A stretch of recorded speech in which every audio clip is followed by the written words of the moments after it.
کابل کې سبا مهمه لوبه وړیا ننداره د خپلواکۍ ورځې په ویاړ د کرکټ له اوریزې سیالۍ د افغانستان کرکټ بورډ د خپلواکۍ ورځې د زمري 24مې په مناسبت په کابل او څلورو نورو ولایتونو کې د کرکټ له اوریزې سیالۍ جوړوي. د دې سیالیو لومړۍ لوبه به سبا جمعه سهار 9 بجې د کابل په ملي کرکټ لوبغاړو کې د خپلواکۍ اتلانو او یووالي اتلانو ترمنځ ترسره شي. د لوبې مشري به عمران میر او اجازه احمدزی کوي او سیالۍ به په ژوندۍ بڼه خپرېږي. کرکټ مینوال کولی شي لوبغاړي ته پرته له ټکټ او په وړیا توګه ورشي او لوبه له نږدې وګوري.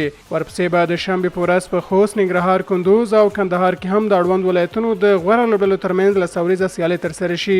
کابل کې لوبه به په ټلویزیون او آنلاین ادرسونو خپرېږي. د کرکټ مینوالو تاسو راته ووایئ چې دغه لوبه به له لوبغاړو ګورئ که ټلویزیون او یا هم په نورو ادرسونو به یې ګورئ. نظر مو په کمنټ کې شریک کړئ.